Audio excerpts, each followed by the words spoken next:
কতদিন আমরা বেসিক্যালি হচ্ছে হলো ডেভেলপমেন্ট প্ল্যানের যে পার্টটা ছিল সেটা শেষ করা হয়েছিল, এবং আমি আজকে হলো বুকের যে পোর্শনটা আছে সেটা দেখাবো। তো তোমাদের যে রিডিং ম্যাটেরিয়ালস যেটা আছে স্লাইডগুলো, এটা আমি অলরেডি আপলোড করে দিচ্ছি, সবাই একটু চেক করুন। তো আমাদের যখন রিইনফোর্সমেন্ট আমরা প্রোভাইড করি, সেটা ফ্লেক্সারাল রিইনফোর্সমেন্ট হোক বা হচ্ছে শেয়ার রিইনফোর্সমেন্ট হোক, আমাদের কিছু কিছু জায়গায় আসলে কাইন্ড অফ হুক বা এই টাইপের জিনিস প্রয়োজন হয়। যেমন ফ্লেক্সারাল রিইনফোর্সমেন্টে তোমরা দেখতে পাচ্ছ যে এই জায়গাটা বাঁকা করে দেওয়া হচ্ছে।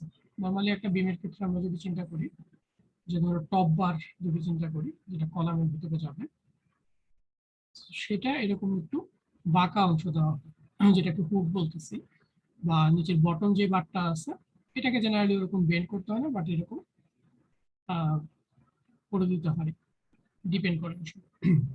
আচ্ছা, বা তোমরা অনেক সময় তো বা পরবর্তীতে কলাম ডিজাইনে যখন দেখবা, কলাম ডিজাইনে দেখবে যেরকম বাঁকা করে দিতে হয় কলামের রিইনফোর্সমেন্ট, এরকম বিভিন্ন সময় আসলে হুকের প্রয়োজন হয় আমাদের। আমাদের ফ্লেক্সারাল রিইনফোর্সমেন্টের ক্ষেত্রে, আমি শেয়ার রিইনফোর্সমেন্ট একটু পরে আসবো নেক্সট স্লাইডে। ফ্লেক্সারাল রিইনফোর্সমেন্টের ক্ষেত্রে কোড আমাদের অ্যালাউ করা হচ্ছিল দুই ধরনের। একটা হচ্ছে হলো যে আমাদের 90 ডিগ্রি বেন্ড, আর একটা হচ্ছে হলো 180 ডিগ্রি বেন্ড। সো দুই টাইপের বেন্ড অ্যালাউ করতেছে।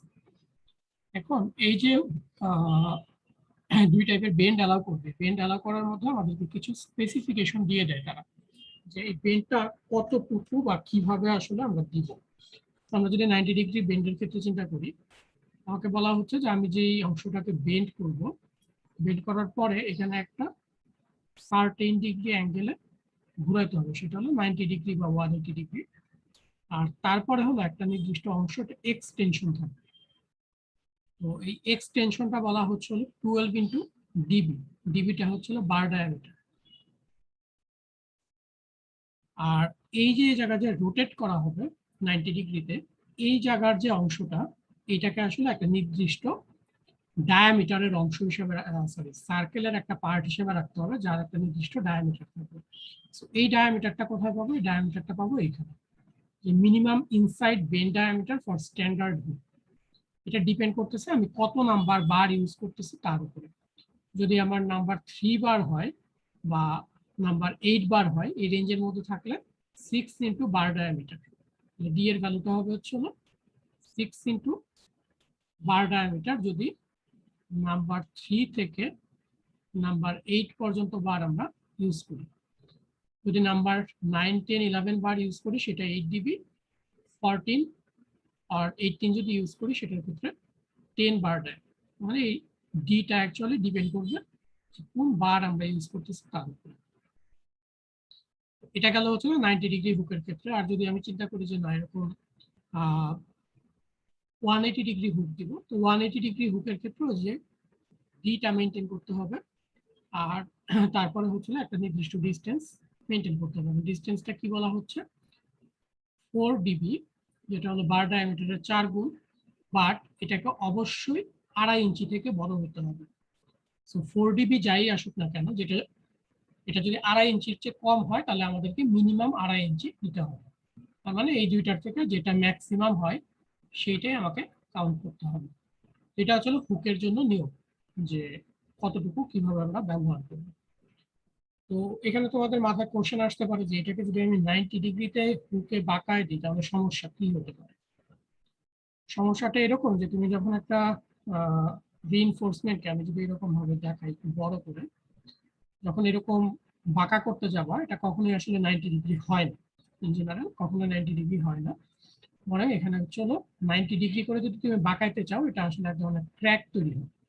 ক্র্যাক তৈরি হলে যদি ডাকটাইল রিইনফোর্সমেন্ট না হয় তখন এখানে ক্র্যাক জেনারেট করতে পারে এবং তোমার এই রিইনফোর্সমেন্টটা এখান থেকে ভেঙে যাবে।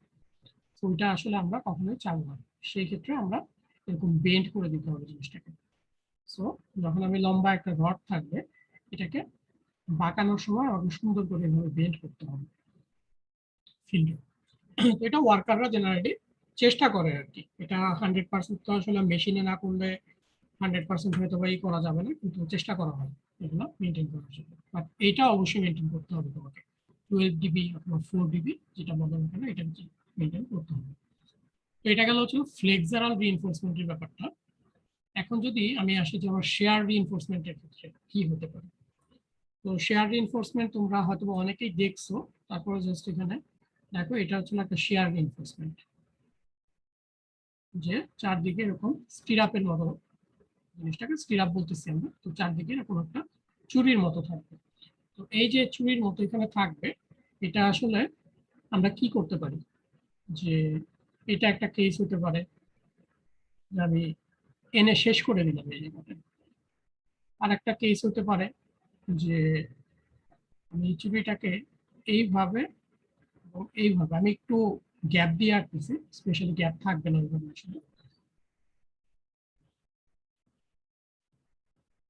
একটা হতে পারে যে এইভাবে।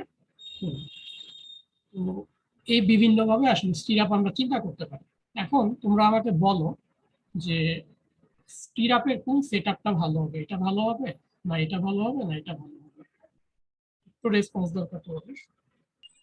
স্যার হুক যেটা দেওয়া 3 নাম্বারটা ওটা ভালো হবে।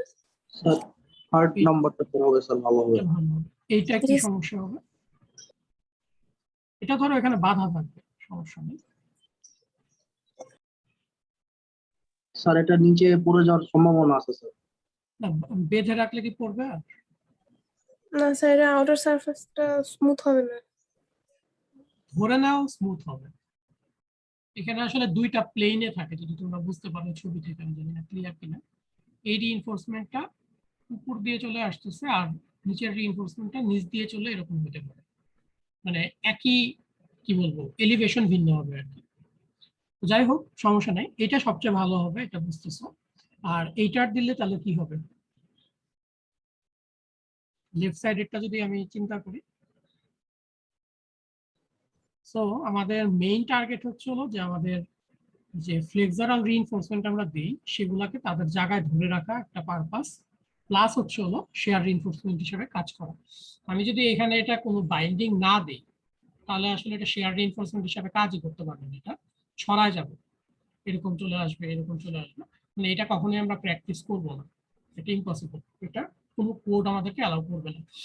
এটা কোড কাইন্ড অফ অ্যালাউ করে, কোনো সমস্যা নেই, কিন্তু যদি সাইসমিক জোনের মধ্যে ডিজাইন হয় তখন কোড বলে যে এরকম ভাবে দিতে হবে। এই যে আমি বিভিন্নভাবে দিতে চাচ্ছি, এটা আসলে কিভাবে আমরা ডিফাইন করব, আমরা অ্যাঙ্গেলে ডিফাইন করবো যে কত ডিগ্রি অ্যাঙ্গেলে ঘুরতেছে। যেমন এইটা একটা দেখো যে নাম্বার 5 বার যদি হয় অর স্মলার ডায়ামিটার, তখন 90 ডিগ্রি হুক বলতেছে। আর যদি নাম্বার 6 অর 8 বার হয় এই রেঞ্জের মধ্যে, সেটাও 90 ডিগ্রি হুক আমাকে অ্যালাউ করতেছে। এই দুইটার ক্ষেত্রে দুইটাই 90 ডিগ্রি, বা দুইটার মধ্যে ওই যে এক্সটেনশনের যে লেন্থটা আছে এই লেন্থটা একটু ভ্যারি করতেছে। এটার ক্ষেত্রে বলতেছে মিনিমাম 6 dB অথবা 3 ইঞ্চির চেয়ে বড়, বাট এটার ক্ষেত্রে বলতেছে 12 dB অ্যাটলিস্ট। আচ্ছা, এখন এটা গেল যে 90 ডিগ্রি, 90 ডিগ্রির ক্ষেত্রে বারের উপর ডিপেন্ড করে এক্সটেনশনটা ভিন্ন। এই যে এটা আছে এটাকে আমরা জেনারেলি 135 ডিগ্রি অ্যাঙ্গেল বলি। এখানে টোটাল 135 ডিগ্রি অ্যাঙ্গেলে ঘোরানো আছে।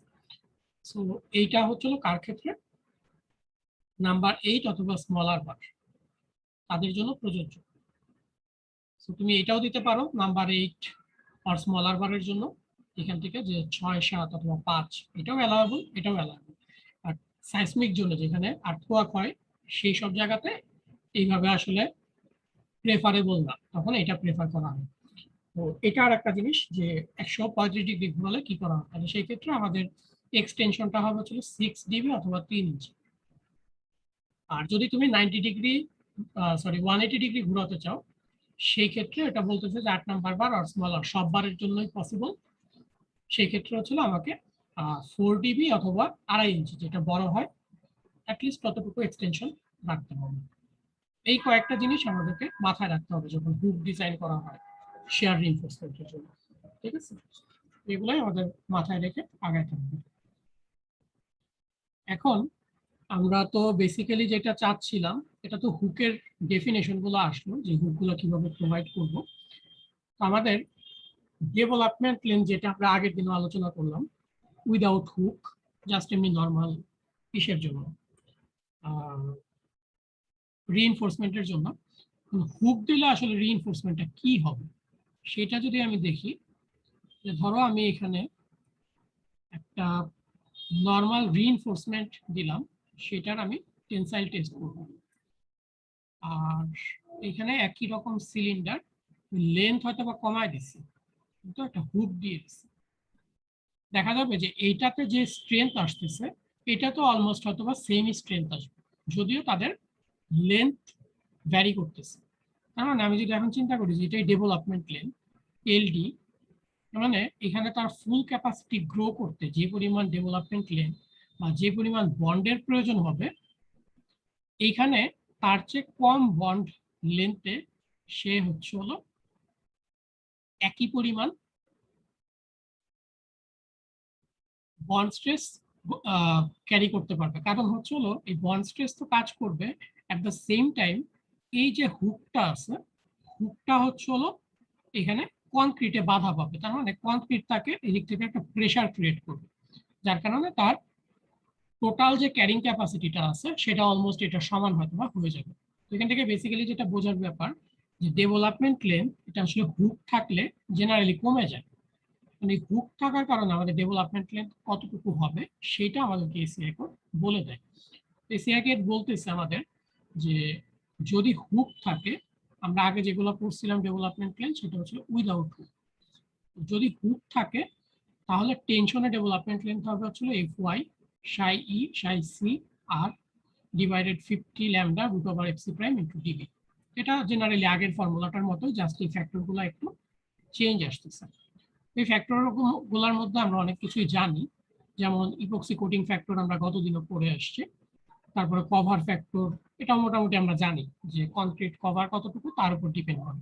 তো এখানে বলতেছে যে for number 11 bar and smaller hook, ঠিক আছে, এই রেঞ্জে হয়। তার মানে 11 নাম্বার বারের চেয়ে নিচে যদি হয়, সাইড কভারটা আমার কত 2.5 ইঞ্চির চেয়ে বেশি হতে হবে, তাহলে আমি এই ফ্যাক্টরটা ইউজ করব 0.7।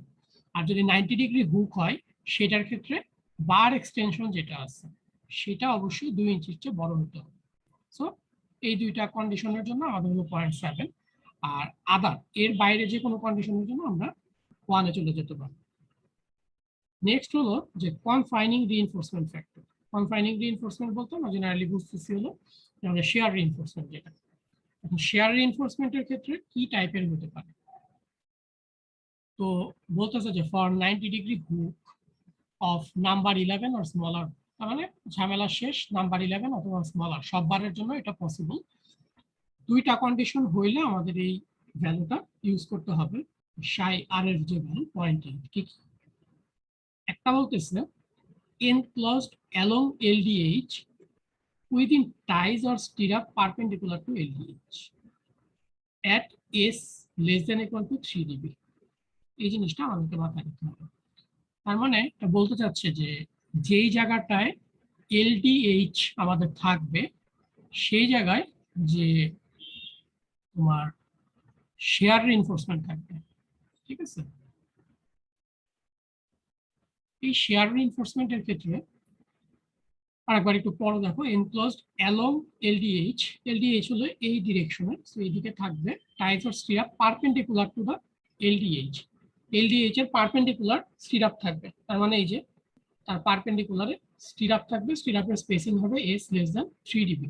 তো এটাও পারপেন্ডিকুলার হতে পারে, আবার অনেক সময় দেখবা যে এইরকম থাকতে পারে। যদি এরকম পারপেন্ডিকুলার থাকে তখন হচ্ছে হলো আমাদের এই যে ফ্যাক্টরটা আছে এই ফ্যাক্টরটা ইউজ করতে হবে, যদি এরকম মাঝখানে স্টিরাপ থাকে। আর আরেকটা বলা হচ্ছে যে enclosed along the bar extension beyond hook including the bend within ties or stirrup perpendicular to the tail extension of the hook is less than 3 dB।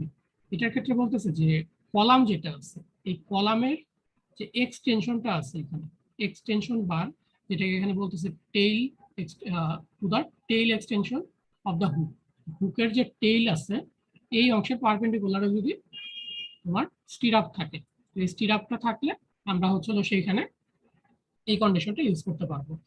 তুমি যদি প্ল্যান ভিউটা দেখো, স্টিরাপ এইভাবে থাকতে পারে, এটা একটা স্টিরাপ, এটাও স্টিরাপ থাকতে পারে, এরকম স্টিরাপ যদি থাকে সেই ক্ষেত্রে আমরা এই কন্ডিশনটা ইউজ করতে পারবো। এটা হলো 90 ডিগ্রি হুকের ক্ষেত্রে।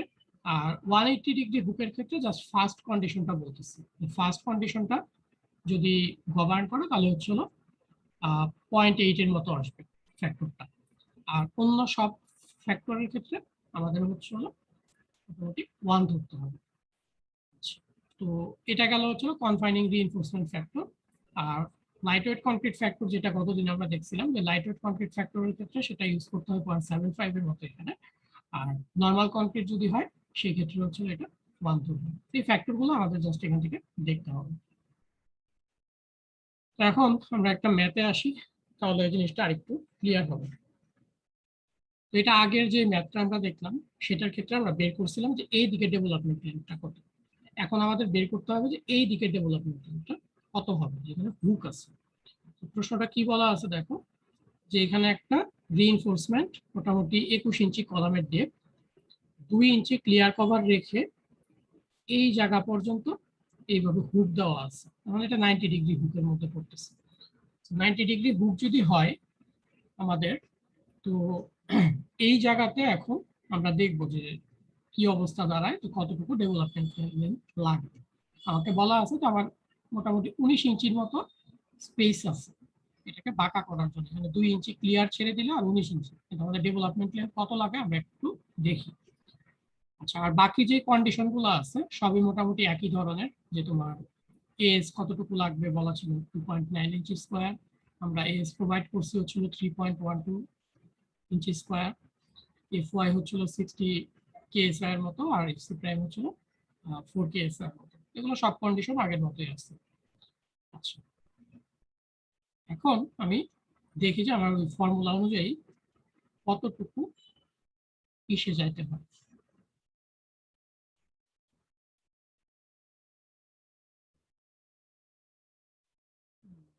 আমরা যে রিইনফোর্সমেন্টটা দিব, রিইনফোর্সমেন্টটা হচ্ছে এই জায়গা থেকে আসতেছে, আমাদের বলতেছে যে এখানে ডেভেলপমেন্ট লেন্থটা বের করতে। তাহলে এই জায়গার যে ডেভেলপমেন্ট লেন্থ আছে এল ডিএইচ, সেটা এফ ওয়াই, তারপরে এই ফর্মুলাটা আমরা এখানে নিলাম, আমাদের নর্মালি যে ফর্মুলাটা সাজেস্ট করা আছে। এর মধ্যে আমাদের ফ্যাক্টর গুলো জানতে হবে। তো ইপক্সি কোটিং ফ্যাক্টর যেহেতু আরসিসি আমাদের 1 হবে, এটা আমরা এমনি বলতে পারি। আর নর্মাল ওয়েট কংক্রিট যেহেতু এটা 1 হবে। বাকি দুইটা জিনিস আমরা একটু দেখে আসি, যে কংক্রিট কভার ফ্যাক্টরটা আর হচ্ছে কনফাইনিং রিইনফোর্সমেন্ট ফ্যাক্টরটা কত আসে। তো ফার্স্ট হচ্ছিল যদি তুমি কনক্রিট ফ্যাক্টরে আসো, কনক্রিট ফ্যাক্টরে বলতেছে যে নাম্বার 11 বার আর স্মলার হুকের জন্য যেটা হবে যে তোমার সাইড কভারটা হচ্ছিল 2.5 ইঞ্চির চেয়ে বেশি হবে, এই একটা কেস আছে। আর for 90 degree hook with cover on the bar extension beyond 2 inch or more. তাহলে আমাদের ক্ষেত্রে যে কন্ডিশনটা কাজে লাগবে সেটা হচ্ছে 90 ডিগ্রি হুকের কন্ডিশনটা কাজে লাগবে, কারণ আমাদের এখানে 90 ডিগ্রি হুক ছিল। তো 90 ডিগ্রি হুকের ক্ষেত্রে বলতেছে cover on the bar extension beyond hook is greater than equal to 2 ইঞ্চি। তাহলে আমরা যদি আমাদের এই ছবিটা একটু দেখি, ছবিটা দেখলে বুঝবো যে আমাদের এখানে যে বার এক্সটেনশনটা আছে, বার এক্সটেনশনের এখানে 2 ইঞ্চি ক্লিয়ার কভার বলা আছে। তাহলে আমাদের কন্ডিশনটা ছিল greater than equal to 2 inch, তার মানে ইকুয়াল 2 ইঞ্চ চলে আসছে। তার মানে আমাদের যে ফ্যাক্টরটা আছে ফ্যাক্টরটা হবে হচ্ছিল 0.7। তাহলে এটা কনক্রিট কভার ফ্যাক্টরটা গেল। আর কনফাইনিং রিইনফোর্সমেন্ট ফ্যাক্টরটা আমাদের ছিল 1, যেটা আদারে পড়তেছে। তো আমাদের এই টাইপের কোনো তোমার হচ্ছে রিইনফোর্সমেন্ট দেওয়া নেই, ঠিক আছে। তোমরা যদি এখানে দেখো যে এখানে জাস্ট খালি যদি বিমের ক্রস সেকশন আমি দেখি, জাস্ট 2 সাইডে স্টিরাপ আছে, মাঝখানে কোনো স্টিরাপ নাই। এটা অনেক সময় প্রয়োজন হয়, যে তোমার বিমে যদি অনেক রিইনফোর্সমেন্ট থাকে, 3টা 4টা 5টা অনেক বেশি থাকে, তখন দেখা যায় যে এই চারদিকে স্টিরাপ দেওয়ার পাশাপাশি তোমাকে এখানেও স্টিরাপ দিতে হবে। আমাদের এই ক্ষেত্রে এরকম কোনো কেস নাই, এই স্টিরাপটা নাই, তাহলে আমাদের কেস হবে হচ্ছিল আদার। এই আদার কেসে যাবে, আদার কেসে হচ্ছিল 1 হচ্ছে। তো সেইখান থেকে আমরা মোটামুটি বের করলাম যে আমাদের কনফাইনিং রিইনফোর্সমেন্ট ফ্যাক্টর হচ্ছিল 1 আর কনক্রিটের কভার ফ্যাক্টর হচ্ছিল 0.7। এগুলা দিয়ে এখন জাস্ট খালি ক্যালকুলেশন করা। আমাদের এখানে বার ছিল হচ্ছিল 11 নাম্বার বার, তাহলে 11 নাম্বার বারের জন্য আমরা এই ক্যালকুলেশনটা করব। 60 কেএসআই, এই ফ্যাক্টর হচ্ছিল 1, এটা 0.7, এটা হলো 1, আর 50 এটা ফ্যাক্টর 1, এটা হলো 4000 পিএসআই। আর ডিবি যেটা, সেটা হচ্ছে যেটা 11 নাম্বার বার, তাহলে এটা 11/8। তাহলে এখানে আসতেছে প্রায় 19.5 ইঞ্চির মতো ডেভেলপমেন্ট লেন্থ। তো আমরা যেহেতু এখানে আমাদের যে রিইনফোর্সমেন্টটা প্রোভাইড করছি, আমাদের প্রয়োজন ছিল হচ্ছে হলো, এটা ছিল রিকোয়ার্ড, এটা ছিল অ্যারাউন্ড 2.90 ইঞ্চি স্কয়ার। আর এস আমরা যেটা প্রোভাইড করলাম সেটা অ্যাপ্রক্সিমেটলি হচ্ছিল 3.12 ইঞ্চি স্কয়ার। যেহেতু আমরা বেশি রিইনফোর্সমেন্ট দিছি, আমরা উইকিক নিয়মে জিনিসটা একটু চেঞ্জ করে নিয়ে আসবো, যে প্রোভাইডেড লেন্থটা একটু কমে যাবে। সো এই প্রোভাইডেড লেন্থটা আমরা উইকিক নিয়মে জাস্ট এইভাবে তোমাদেরকে দেখাইছিলাম, যে প্রোভাইডেড কিন্তু হচ্ছিল রিকোয়ার্ড লেন্থ ইনটু হলো s required by s provided. সেই হিসাবে আমাদের 18.2 ইঞ্চি তোমার হচ্ছে হলো ডেভেলপমেন্ট লেন্থ প্রয়োজন হচ্ছে। এখন একটু ভালো করে দেখো,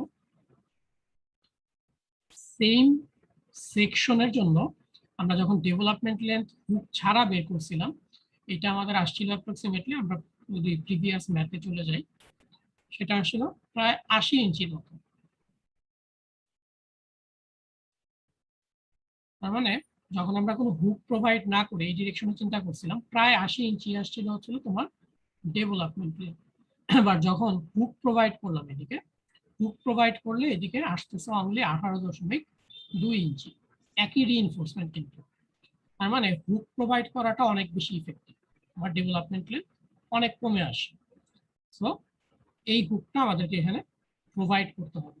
এখন এই প্রোভাইড করার সময় আমাদেরকে হচ্ছে গাইডলাইন যেটা দেওয়া আছে হুকের, সেটা মেনটেন করতে হবে। কিভাবে? ফার্স্টে আমাদের চেক করতে হবে যে আমাদের অ্যাভেলেবল জায়গা কতটুকু আছে। আমাদের টোটাল কলামের ডাইমেনশন ছিল 21 ইঞ্চির মতো। 21 ইঞ্চি কলাম ডাইমেনশনের বলা ছিল যে 2 ইঞ্চি হচ্ছিল ক্লিয়ার থাকবে, এই হুকের এদিকে ক্লিয়ার, তো বাকি জায়গা থাকে আমার 19 ইঞ্চি। আমার অ্যাভেলেবল লেন্থ আছে হচ্ছে হলো 19 ইঞ্চি, বাট আমার এলডিএইচ যেটা আসে সেটা হলো প্রায় 18.2 ইঞ্চি। এটা 19 ইঞ্চির চেয়ে কম, বাট আমরা তো 0.8 ইঞ্চ আর ওইভাবে হিসাব করবো না কখনো। আমরা যেটা করবো, আমরা পুরো 19 ইঞ্চি পর্যন্তই এটাকে কন্টিনিউ করবো। তার মানে 0.8 ইঞ্চ যেটা, সেটা আমাদের কোনো ইম্পর্টেন্ট বা বিগ ডিল না। আমরা 19 ইঞ্চি অ্যাভেলেবল আছে, 19 ইঞ্চি পুরোটাই দিব। সো এখানে যদি 20 ইঞ্চিও অ্যাভেলেবল থাকে, তুমি যদি 20 ইঞ্চিও দিতে চাও কোনো সমস্যা নেই, কারণ তোমাকে এটা বলছে মিনিমাম ডেভেলপমেন্ট, এর চেয়ে বড় হতে হবে। তাহলে আমরা 19 ইঞ্চি যেটা আছে, 19 ইঞ্চিটাই অ্যাভেলেবল আছে, সেটাকে দিব। দেওয়ার পরে আমরা জানি যে এখানে একটা নির্দিষ্ট ডায়ামিটারের বা নির্দিষ্ট রেডিয়াসে এটাকে ঘুরাইতে হবে, সেটা হলো ডি। ডিটা আমাদের কত হবে এটা দেখতে হবে, প্লাস আমরা জানি যে এখানে একটা নির্দিষ্ট অংশ এক্সটেন্ড করতে হবে। তাহলে আমাদের এই বারটা হচ্ছে হলো নাম্বার 11 বার। এই নাম্বার 11 বারের করেসপন্ডিং আমাদেরকে এখন দেখতে হবে যে ডায়ামিটার অফ বেন্ড কত। এটা হচ্ছে ফ্লেক্সারাল রিইনফোর্সমেন্ট। তাহলে ফ্লেক্সারাল রিইনফোর্সমেন্টের 90 ডিগ্রি হুকের ক্ষেত্রে 12 টিবি হচ্ছে তার এক্সটেনশন। আর এখানে যে ডিটা হবে, ডিটা হচ্ছে হলো বারের উপর ডিপেন্ড করবে, আমাদের হচ্ছে নাম্বার 11, তাহলে এটা আসতেছে 8 ডিবি। তাহলে এখানে ডি হবে হচ্ছে 8 ডিবি, আর এখানে হচ্ছে 12 ডিবি হওয়ার কথা এক্সটেনশন। সেখান থেকে আমরা যেটা করলাম যে ডায়ামিটার অফ বেন্ড 8 ডিবি, তাহলে 8 ইন্টু 11/8, 11 ইঞ্চি হবে। আর এক্সটেনশন অফ হুক হবে হচ্ছে 12 ডিবি, তাহলে এটা ক্যালকুলেট করলে আমাদের 16.5 ইঞ্চি আসছে। আমাদের কারোর একজন থেকে সাউন্ড আসতেছে, একটু মিউট করুন। আচ্ছা, তো এটা যদি আমরা ক্যালকুলেট করি, তোমাদের কারোর একজন থেকে সাউন্ড আসতেছে, সবাই একটু কাইন্ডলি মিউট করো। আচ্ছা, তো এই ভ্যালুগুলা বের করার পরে আমাদের যেটা করতে হবে, টোটাল ড্রয়িংটা চিন্তা করতে হবে, যে ড্রয়িংটা করে দিব।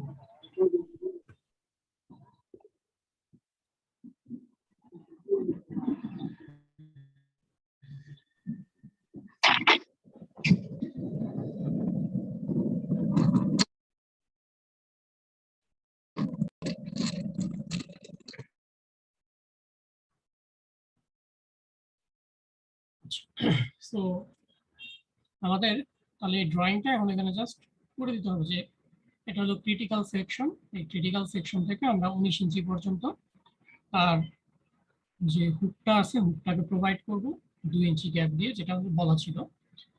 আর হচ্ছিল এখানে এক্সটেনশনটা হচ্ছিল 16.5 ইঞ্চি, আর এখানে যে ডায়ামিটারটা হবে, এখানে ডায়ামিটারটা হবে 11 ইঞ্চি। এই হুক ডিটেইলিংটা তোমাদের হচ্ছিল করে দিতে হবে। আচ্ছা, তো এখানে কি কারো বুঝতে কোনো সমস্যা আছে? যে খুব স্ট্রেট ফরওয়ার্ড জিনিস।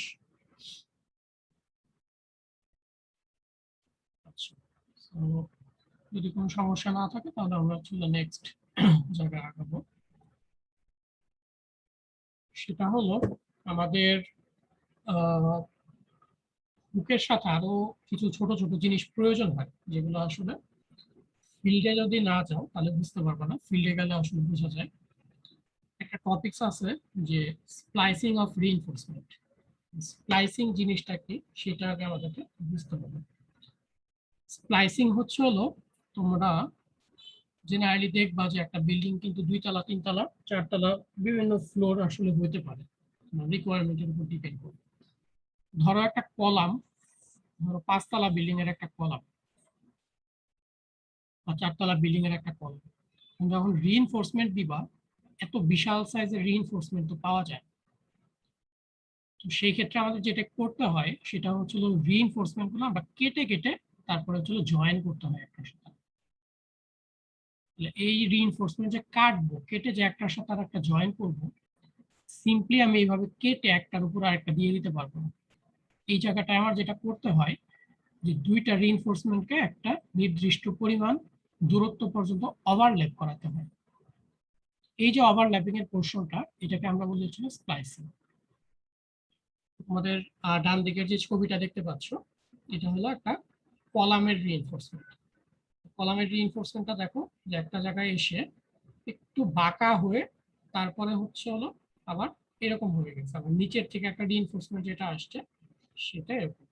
এখানে যেটা মেইন ফ্যাক্টটা সেটা হচ্ছে এটা ফোর্সের লাইন অফ অ্যাকশন সেটা সেম থাকতে হবে, যার কারণে এইটাকে হালকা বাঁকা করে দিয়ে নিচেরটাকে আবার সোজা করে দিচ্ছে।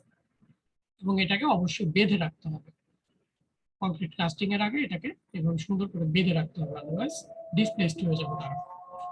তো স্প্লাইসিং এর ব্যাপারটা কি সবাই ক্লিয়ার? তোমাদের একটু রেসপন্স দরকার, তোমরা কি শুনতে পাচ্ছ আমাকে? জি স্যার।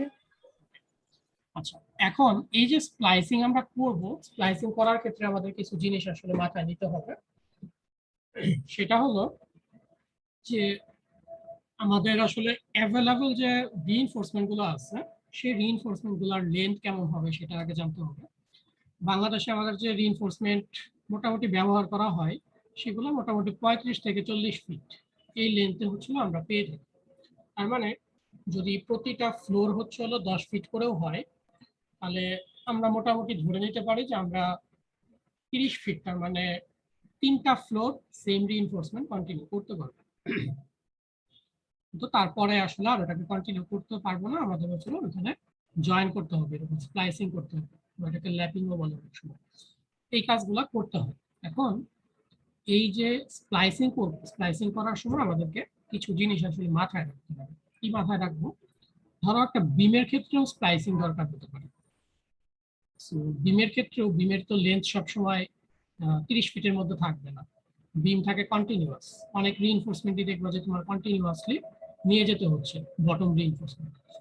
যখন আমরা জোড়া দিব, জোড়া দেওয়ার সময় কিছু জিনিস মাথায় রাখতে হবে, যেমন যেটা বটম স্টিল নেয় হচ্ছে হলো পজিটিভ মোমেন্ট, পজিটিভ মোমেন্টের জন্য আমি যদি এটা একটা কলাম আঁকি, পজিটিভ মোমেন্টের জন্য আমি জানি যে আমার ক্রিটিক্যাল হচ্ছিল এইখানে মাঝখানে, তার মানে ম্যাক্সিমাম মোমেন্ট এইখানে। আমি কখনোই চাবো না যে এই জায়গাতে তুমি কোনো স্প্লাইসিং করা যাবে না। এখানে ম্যাক্সিমাম স্ট্রেস আসবে, সেখানে স্প্লাইসিং করবা না। বা যেখানে হচ্ছিল তোমার ম্যাক্সিমাম নেগেটিভ মোমেন্ট আসে, এই জায়গাটাতে এই নেগেটিভ মোমেন্টের রিইনফোর্সমেন্ট গুলোকে স্প্লাইসিং করবা না। কারণ যখনই তুমি দুইটা রিইনফোর্সমেন্টকে জয়েন্ট দিচ্ছ, এটা একটা উইক জোন হচ্ছে। তুমি ডেভেলপমেন্ট লেন, স্প্লাইসিং লেন সবকিছু মেনটেন করতেছো, স্টিল নাও এটা একটা উইকনেস, ওই পয়েন্টটা একটা উইকনেস হিসেবে ধরা হবে। সো কোড আমাদেরকে অ্যালাউ করবে না যে আমরা ম্যাক্সিমাম স্ট্রেস যে জায়গাগুলোতে আসে সেইখানে আমরা কোনো ধরনের স্প্লাইসিং করি, এটাকে অবশ্যই অ্যাভয়েড করতে হবে। আচ্ছা, আরেকটা ব্যাপার হচ্ছে হলো এটাকে অবশ্যই স্ট্যাগার্ড ওয়েতে করতে হবে। স্ট্যাগার্ড ওয়েতে বলতে আমার ধরো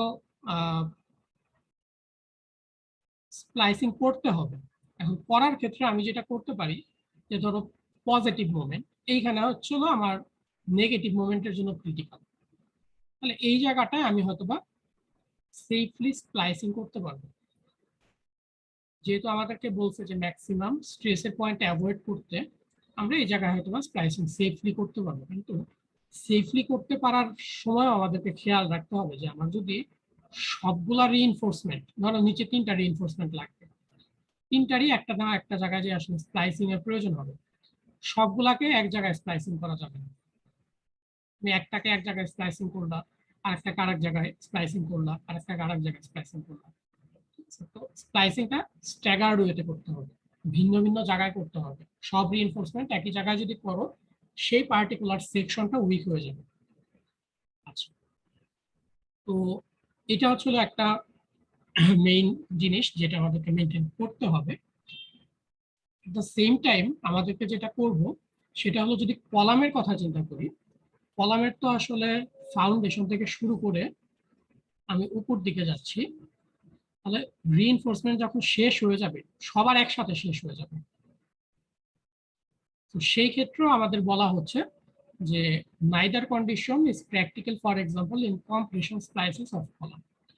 কলামে এটা সবসময় মেনটেন করা সম্ভব হয় না, কিন্তু তারপরে চেষ্টা করতে হবে যে ঠিক আছে আমার এই ফ্লোরে 2টা রিইনফোর্সমেন্ট হয়তো বা কাটার প্রয়োজন ছিল না, তারপরের ফ্লোরে যে কাটতে হবে, আমি হয়তো 2টা রিইনফোর্সমেন্টকে এখানে কেটে স্প্লাইসিং করে পরের রিইনফোর্সমেন্টটা পরের ফ্লোরে স্প্লাইসিং করবো। আমি চেষ্টা করবো সবসময় স্ট্যাগার্ড ওয়েতে করার জন্য। তারপরে যেমন ধরো এগুলো আরো কিছু আছে ইন্টিগ্রেটিভ ব্যাপার, সেগুলো আমি শেষের দিকে আমি আসবো।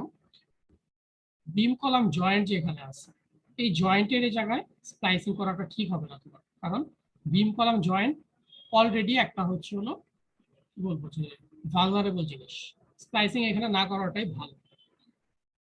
মাঝামাঝি কোনো জায়গায় একটা কলামের মাঝামাঝি কোনো জায়গাটা হয়তো বা তুমি স্প্লাইসিং এর জন্য বেটার হতে পারে।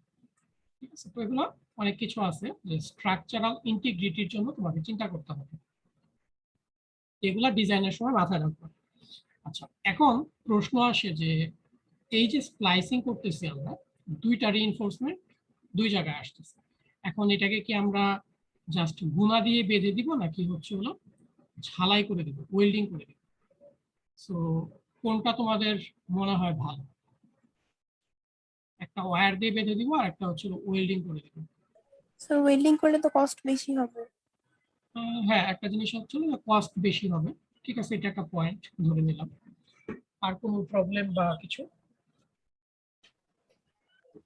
স্যার একদম পার্মানেন্ট ওয়েল্ডিং, এটা আমরা পরে চেঞ্জ করতে পারবো না। এই লজিকটা খুব একটা ভালো হবে না, কারণ তুমি যদি কংক্রিট কাস্টিং করে ফেলো সেটাকে তো ভবিষ্যতে আর তুমি কোনো ব্যবহার করা বা কোনো খোলার কোনো সম্ভাবনা নাই। সো পার্মানেন্সিটা প্রবলেম না। স্যার টাইম বেশি লাগবে। টাইম, ওই টাইম কস্ট ওগুলো আসলে রিলেটেড।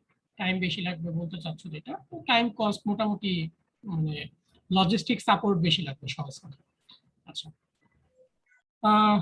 ঠিক আছে, তুমি যেগুলো পয়েন্ট বলছো মোটামুটি ভ্যালিড। মেইনলি প্রবলেমটা কোথায় সেটা দেখি।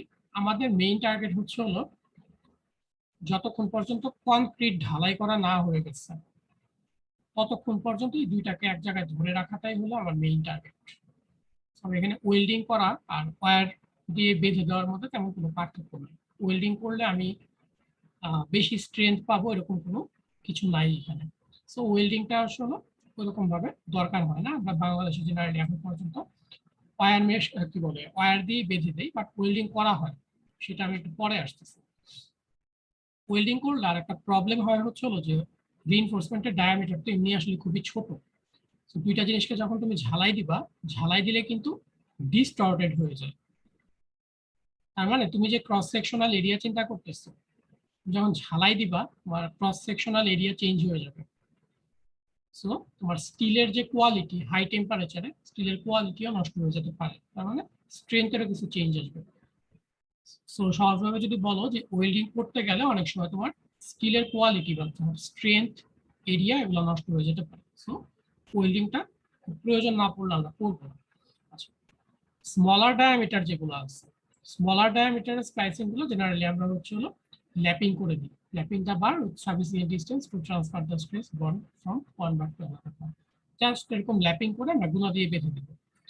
আর আরেকটা হতে পারে যে বাই ওয়েল্ডিং, ঠিক আছে? অথবা সামটাইমস হচ্ছে মেকানিক্যাল ডিভাইস ও কাপলার গুলো একটা জিনিস আছে, ওগুলো দিয়েও বেঁধে দেওয়া যায়, ঠিক আছে? তো তোমরা হয়তোবা কাপলার দেখছো কিনা আমি জানি না। ধরো এরকম একটা রিইনফোর্সমেন্ট আসলো, এখানে একটা স্পেশাল নাট মতো একটা ডিভাইস থাকে ডিফর্ম বারের ক্ষেত্রে। সো এটা হলো একটা নিচের রিইনফোর্সমেন্ট, আর বাকিটা হচ্ছে হলো উপরের রিইনফোর্সমেন্ট, মানে একটা নাট বোল্টের মতো যোগ দিয়ে, সেই ক্ষেত্রে আর স্প্লাইসিং লাগতেছে না, এটাকে কাপলার বলে। এরকম কাপলার দিয়ে এরকম জোড়া দিয়ে দেয়, ঠিক আছে? রেল লাইন যেমন একটার সাথে আর একটা জোড়া দিয়ে সামনে যেতে হয়, এখানে ঝালাই করে দেয়। এখানে তো আর ঝালাই করা সম্ভব হয় না, এক ধরনের নাটের মতো ইউজ করে, যেটাকে কাপলার বলে। মেকানিক্যাল ডিভাইস ইউজ করে অনেক সময় আসলে এই কাজটা করা হয়, বাট স্টিল নাও আমাদের দেশে হচ্ছে হলো ওই ওয়্যার দিয়ে বেঁধে একটা নির্দিষ্ট স্প্লাইসের লেন্থ মেনটেন করাটাই এখন পর্যন্ত হচ্ছে হলো প্রচলিত, ঠিক আছে? তো আমরা হচ্ছে হলো নেক্সট ক্লাসে এটাকে আরেকটু ডিসকাস করে দেন হচ্ছে হলো ম্যাথে যাব। এটা এখন ডিসকাস করে লাভ নাই, ম্যাথ না করাতে পারলে অনেক সময় কভার করবেন। আচ্ছা, আমি তাহলে একটু ক্লাস টেস্টের ব্যাপারে কথা বলতে চাচ্ছিলাম। সেটা হলো